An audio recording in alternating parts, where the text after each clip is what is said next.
Good morning, Borada. Nice to see the room full of eager people, energized people. And isn't it nice to be able to meet face to face? I was saying earlier on that I am beginning to despise screens. I spend my life staring at them. So it's good to see everybody here. There's no fire drill being planned today, so if you hear anything, the doors are there, and out. Just follow me, I'll be out, holding the minister's hand. The breakout sessions later on, if you follow the signs to room 2, out and to the left, all the rooms are next to each other, so you'll be able to find the room that you're looking for. Okay, it's important to get together at an important time. We're all going through challenges, we're all going through difficulties, and during this difficult time, our sector has done rather well. One Voice Wales has done rather well. And One Voice Wales has done well because you have done well. You have shown what our sector can do during COVID, and you're continuing to show what our sector can do with the cost of living crisis, which is not going away anytime soon. I'm talking to you standing next to the person that has the biggest job in government, and that's holding on to money that is badly needed in Wales. So our role is important. We have shown what we can do. We have shown how localism can deliver. We are the part of the local government family that is closest to our communities and therefore better able to intervene and support on a local basis.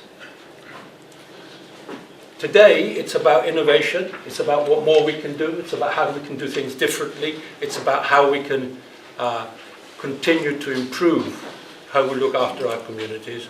I hope you take a lot away from today. I hope you enjoy the day.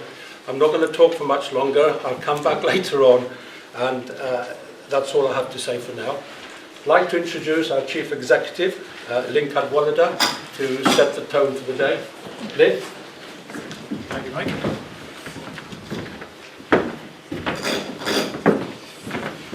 Good morning, everyone. Great, as the Chair has said, that everyone's here today. This is our 5th Innovative Practice Conference, and you know, I can't sort of say enough really about how pleased I am that we're all in this room. It's been a long time coming, and you know, as I said to the Minister before we started, I think these sorts of events are where the magic is sort of sprinkled amongst the sector. It's that opportunity to network. So great to be back. And this is actually our first event post-COVID that we're holding sort of face-to-face. So, you know, a big thank you to all of you for participating in today's event. So, I hope you find today's conference informative, maybe thought-provoking, certainly stimulating, and that certainly at the end of the day you'll walk away from this conference having learned something, and something that you can take back to your own communities and apply some new initiatives for the benefit of your local residents. I'd start by saying as well, I'd like to thank the Minister. I'd like to thank some of the councils and certainly some of the presenters who've given up their time today to make this conference what it is. And I also just a quick introduction to quick special thank you to Pia Towell and to Tilly.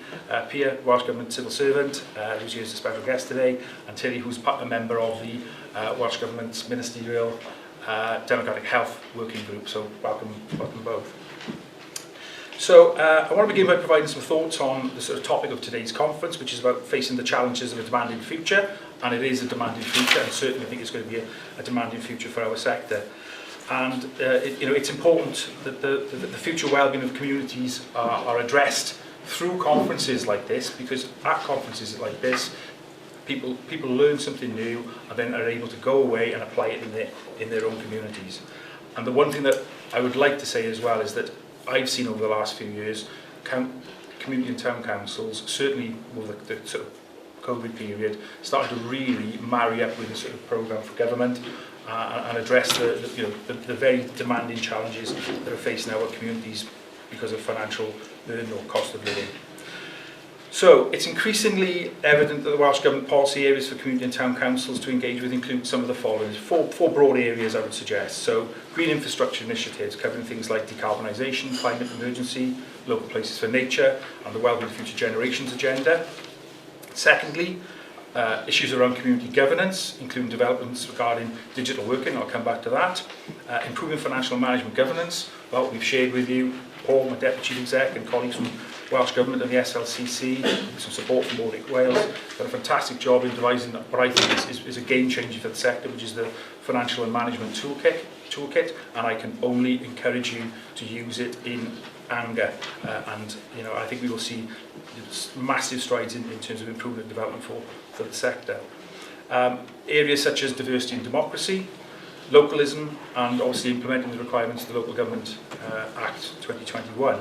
Thirdly, I think the area for development for the sector, and we've definitely seen this over the last 4 or 5 years, is around developing place-based services, including the sort of future role that the sector can play around community asset transfer and town regeneration and place planning. And again, I'll make a plug for the work that Newtown are doing shortly.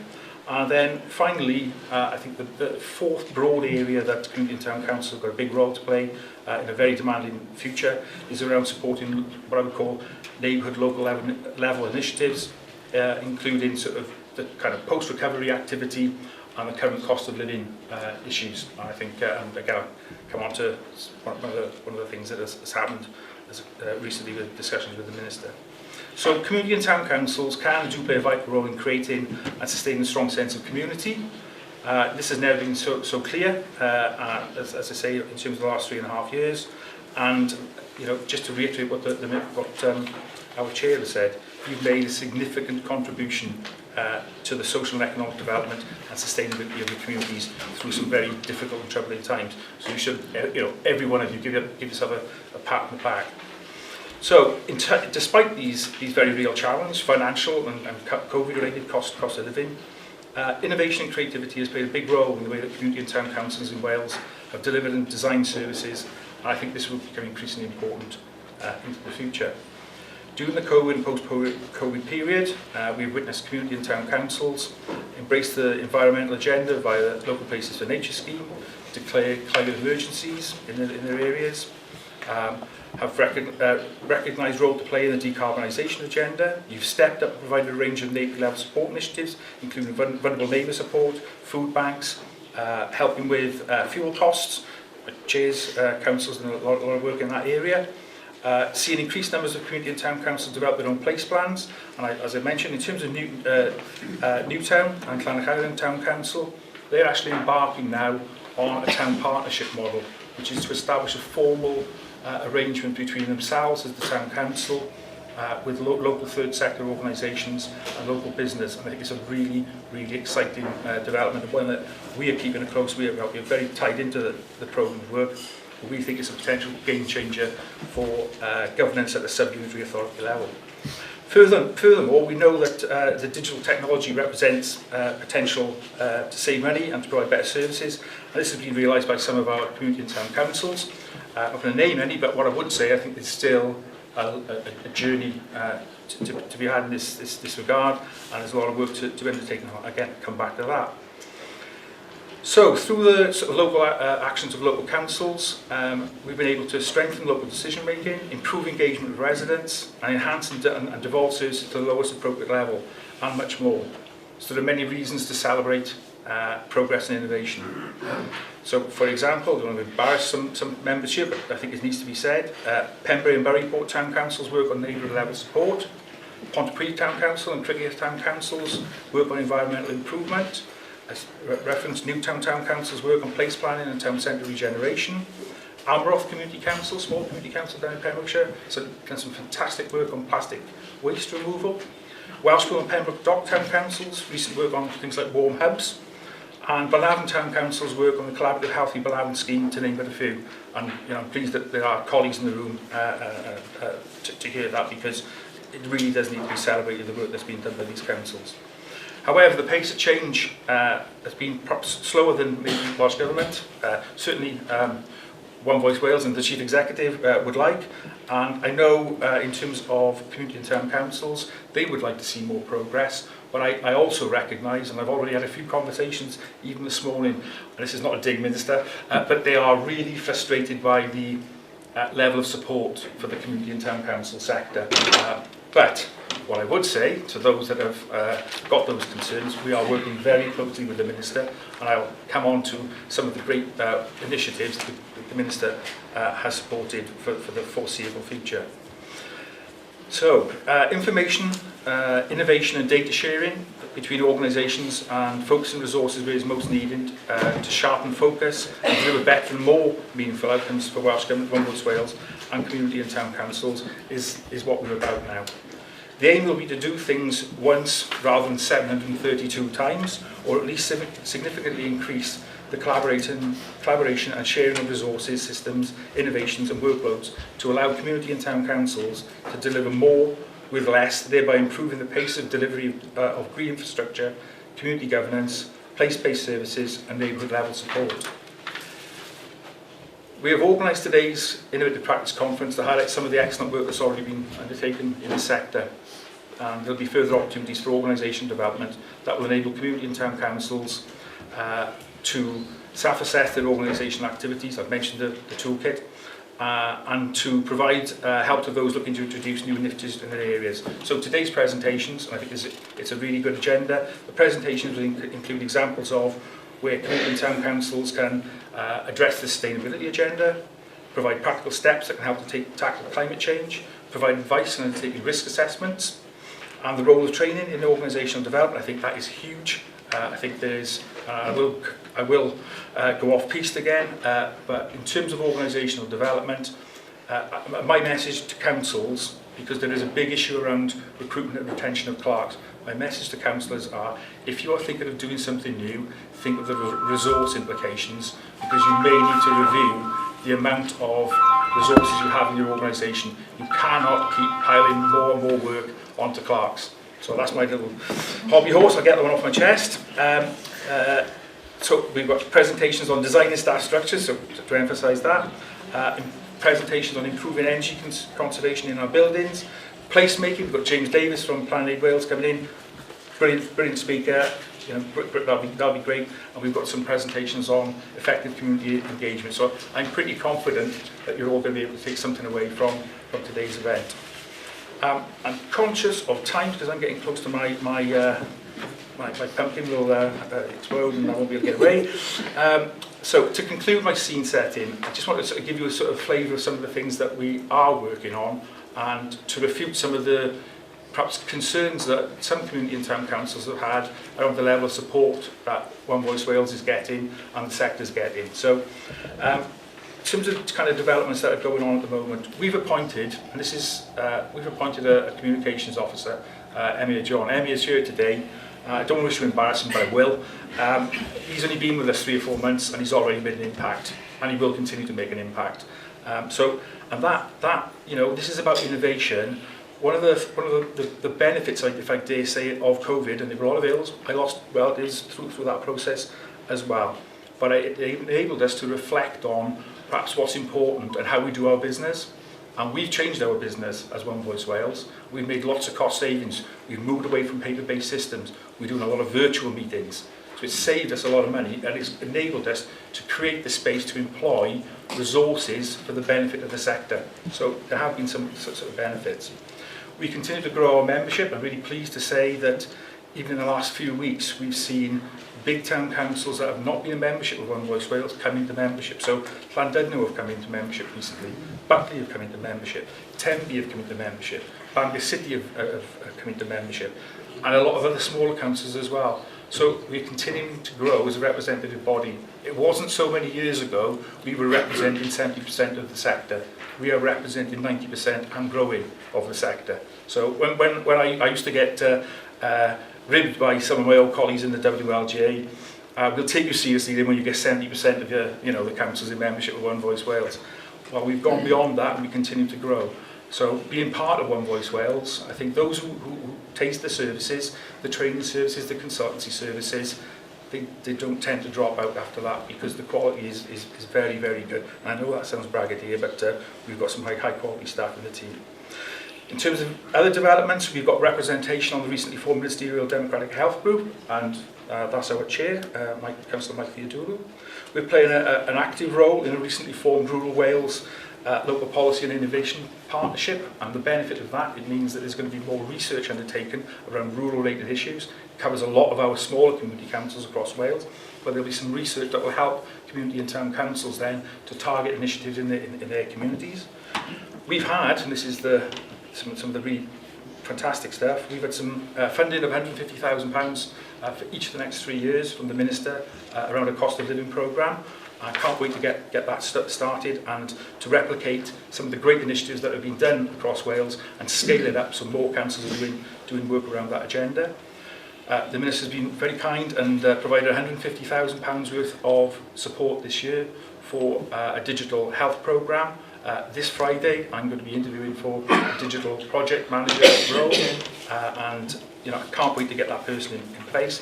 And one of the big things that we're going to do is completely overhaul our website, and as part of that process completely overhaul some of our processes. So this is about innovation. We do a lot of our training administration very much in old world paper-based systems and stuff, and we're going to completely overhaul that and go everything pretty much electronic. So again, this is about change, but you can't not change it in an environment where so much is going on, and we need to make better use of the resources that we have. We've also, from Welsh Government, had 2 years' worth of additional funding confirmed for the Local Places for Nature officer role that we have in West Wales. In the last 2 years, she's not here, so I can't embarrass her. Rachel Carter, our Local Places for Nature officer, has done an absolutely brilliant job. She's helped to draw down over £450,000 worth of grants. There's a massive amount of projects that have been achieved by her and councils across Wales for the benefit of local communities. And this week we've had some really exciting news where we've agreed to join an advisory group in support of the UK Collaborative Centre for Housing Excellence research on place-based approaches to sustainable living. So that's a programme that we'll be involved in over the next 3 years. And then finally, and certainly last but not least, I'm really thrilled actually to say today that we are launching our Tackling Climate Chaos guide. It's something that we've produced in collaboration with Friends of the Earth Cymru. Bleddyn Lake is here from Friends of the Earth Cymru, and we'll be speaking later on the agenda with Dr. Catherine Jones, our policy officer. I think they've done a fantastic job. I think when you see the document, you will be thrilled. It gives you, I think it's about 40 odd really good case study examples of how community and town councils can help to support the decarbonisation and climate change agenda. So our sector is therefore uniquely placed to deliver against today's agenda items and impact locally and deliver projects for Wales that meet government's needs but also meet your community's needs. So on that point, I'm really looking forward to the Minister's presentation shortly, and again I'd like to personally express my thanks for you attending today in a very, I know you've got an incredibly busy schedule and a very demanding role as well at the present time. Before I finish, and this is the last couple of sentences, I really want to express my personal thanks to Paul Egan, to our giant of an office manager, Tracy Gilmartin, and to Maria Malkai, our development officer. They've done all the legwork in the background to make this conference possible today, and anyone who's done conferences will know it's a lot of work, and they've done a fantastic job. So huge thanks from me to the team members. I'd also like to make just a big shout out and a huge thanks to today's sponsors of today's event, to BHIB Insurance and Utility Aid. I really look forward to working with both the organisations, and again today both organisations are represented within the agenda, and I look forward to listening to their presentations. Last of all, a massive thank you. I started with this, but I'll say it again, a massive thank you to you. You've turned up, you've made today's conference possible, and your support is massively appreciated. I'll stop at that point, and I know I've gone over it just a little bit, but I always do. So sorry about that, and enjoy the day. Thank you.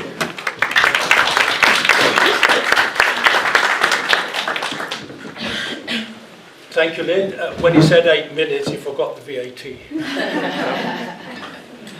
It's my pleasure to introduce our main speaker.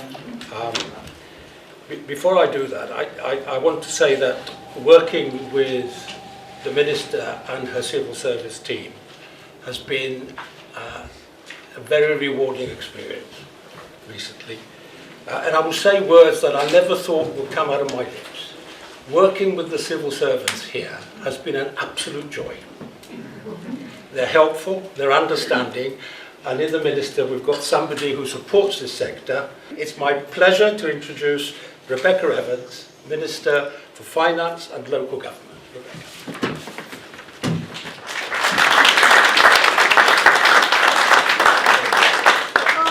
Thank you very much for that introduction. You have thrown me slightly with that, but thank you, that was very kind, and it's wonderful to have this opportunity to spend some time with you this morning, and it is a really welcome change to all of the budget discussions we're having, and those kind of meetings are always really difficult. So to be somewhere where it's joyous, where it's about innovation and change and doing the best for our communities, I think is absolutely wonderful. And as we've heard, this is the first in-person One Voice Wales conference that we've had for quite some time, and it's really wonderful to see people represented here from the length and breadth of Wales. And so I just urge you to take every opportunity to network, to build those relationships, and to have that magic sprinkled, as Lyn was saying, because I think that when we do get these chances to share experiences and take inspiration from each other, that's when we can really make some good change. Community, and I think someone's calling. You might be the First Minister worried about what he's just said. He's okay. So community and town councils are really uniquely identified to help the most vulnerable people in our communities, and your contribution to those local communities is really invaluable, and I know that there will be people in your communities who will be forever grateful for the things that you're doing for them and things that you have done for them, and I just want to say on their behalf a big thank you for that.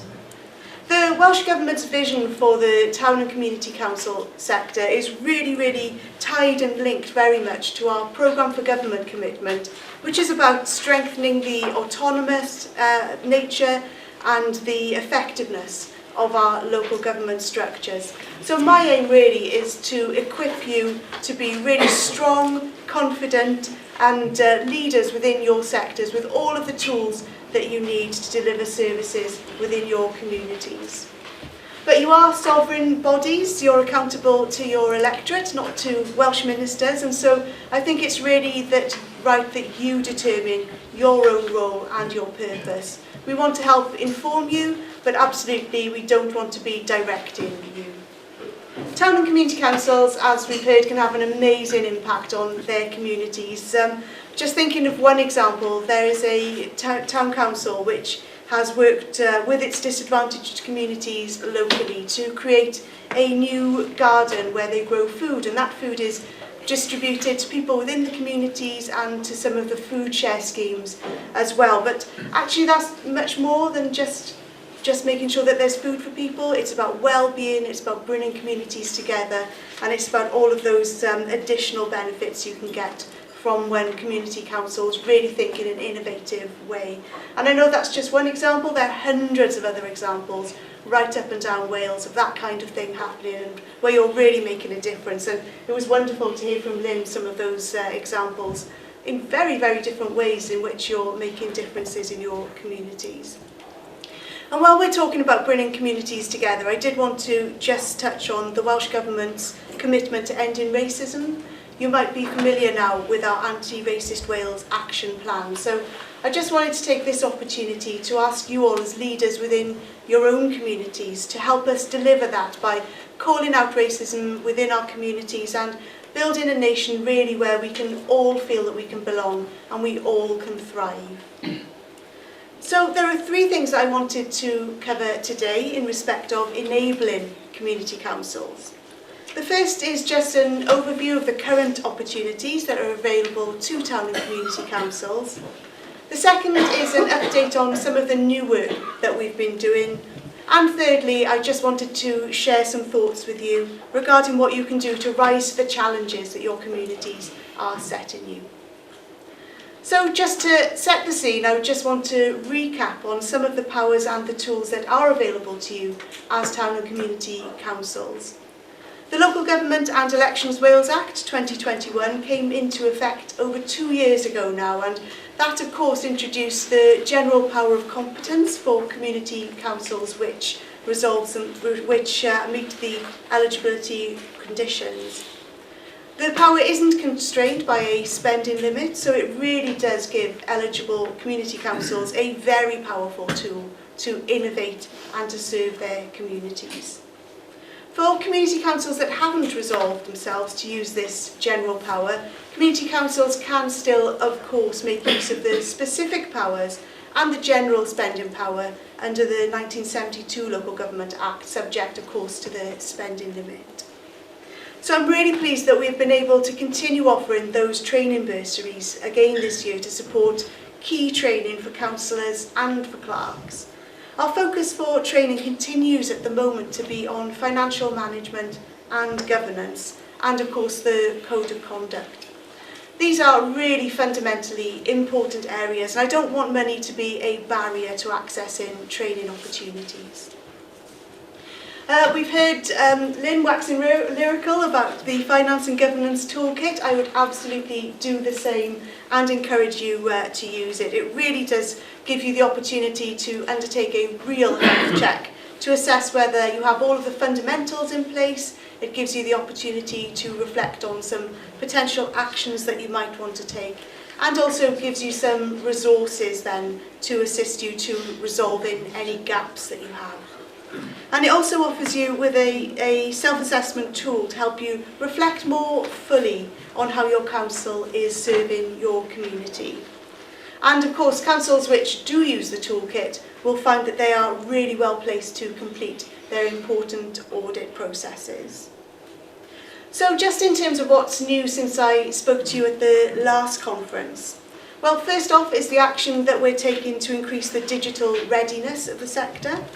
In March, the Local Government Chief Digital Officers team published a report describing the digital readiness of community councils, and I think it's fair to say that the report did say that there was a really significant degree of variation across the sector. It did make a number of recommendations for action, and I accepted all of them and published a summary of those, which was published in May.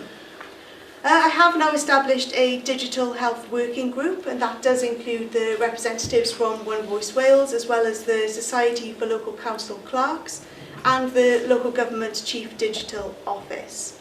And the work has been really taking place at pace. There is now an action plan to turn those recommendations into tangible ways forward. And as we've heard, I've made £150,000 available to deliver some pace into that work, and obviously I want to provide you with regular updates on that progress, and it's wonderful to hear that there will be interviews happening on Friday to have somebody in a new post, which I think is wonderful. You might remember at the last Innovative Practice Conference I spoke about the shared interest that we all have in securing a healthy democracy, and I talked about two of the key issues that we're working on together. The first is ensuring that communities feel really connected with and want to engage with their town and community councils. And the second is that more people feel engaged enough to want to put themselves forward to election to town and community councils, as you have done. Because we, I think, all recognise that our community councils should be inclusive and they should be as diverse as the communities that we represent. So to help with this, I've established the Democratic Health Task and Finish Group on Town and Community Councils, and there will be two core aims of that work. The first is to improve awareness and engagement between communities and their community councils, and the secondly will be to improve the number of and the diversity of candidates coming forward to stand in these elections. I was really pleased to announce the membership of the group in April. The group will be chaired by, or is chaired by, Shireen Williams, Chief Executive of the Local Democracy and Boundary Commission for Wales. And the members of that group really do bring together a really broad range of experiences and of insights to help introduce some new thinking into what is a real and pressing challenge, I think, for all of us. So the group met for the first time in June, and they're currently gathering evidence to support their work. And they will be engaging really widely and extensively across Wales with Town and Community Councils. So I really do encourage you all to take the opportunity to get involved in that work, have your voices heard, and I do anticipate then an interim report in the autumn, and again I want to keep you all updated on that. Sadly, we are all aware of the significant impact that the cost of living crisis is still having on people within our communities, and community councils are of course best placed, I think, to help people in the communities. You know where people are, you know the people who are needing support, and I think that you're trusted within your communities to give that support as well. So thank you to you all for the work that you're doing to support people who are finding themselves in crisis at this point. And I hope that the £150,000 which Lyn referred to, which will be going through One Voice Wales, will help support you to do more to deliver that support to people who are finding that they're struggling with the cost of living. I also mentioned that I wanted to talk about the challenges to the sector.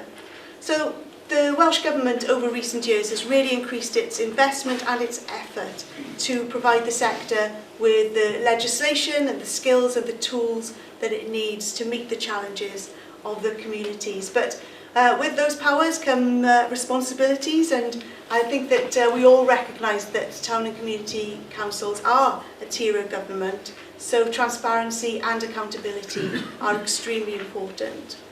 The duties introduced by the 2021 Act, such as the publication of annual reports and training plans, as well as the provision of multi-location meetings and enabling participation in meetings, are all part of the ways in which councils can demonstrate their accountability to their communities. And as a tier of government, I think that the challenges that you face are actually very similar to the ones that Welsh ministers face. I know that you two are really grappling with those dilemmas in terms of wanting to do more for your communities, whilst at the same time not wanting to place further financial pressures on your residents. And those are really, really tough decisions, and I just thank you all for standing and putting yourselves forward to make those tough decisions on behalf of your communities. So while the Democratic Health Task and Finish Group conducts its review, it is really important that every council continues to work on providing the public with the confidence in its impact and ability to govern. Before I finish, I just want to encourage you to feed all of your thoughts through on all of these issues to One Voice Wales. I meet regularly with the One Voice Wales team, and we do have a good, honest, open and frank relationship, which I think is really, really healthy. So please do make sure that you have your chance to have your say. I will say that the team are a really, really strong voice for the sector, and they're very clear on what the sector are telling them. So just want to again recommend that when you have discussions as Town and Community Councils, if there are issues or concerns, please let One Voice Wales know, and we'll have the opportunity to talk about them, because I know there are often themes that come through from many of the Town and Community Councils. I do think that we can encourage the public service boards and regional partnership boards and other boards to properly engage with Town and Community Councils within their areas. They'd have to, I suppose, find the right way to do that, bearing in mind that some of these areas will have a very large number of Town and Community Councils in their area, but you obviously have a huge amount to bring to the same kind of agendas that the public service boards have, regional partnership boards and others. So I'm more than happy to try and find ways, not legislative ways, because obviously that's just not a possibility at the moment, but find ways in the discussions that I have to highlight that. And probably the next opportunity to do that will be at the next Partnership Council for Wales meeting, which I think takes place next week. So if colleagues are happy, I can take that opportunity to highlight the importance of engaging with yourselves in those bodies. Yep. In the meantime, I think that we just have to keep working together on the wonderful work that you are doing, and I know that you've got a really exciting agenda ahead of you today, with lots of important topics and much for you to discuss, and I know that you'll have a really enjoyable day. So thank you very much for listening.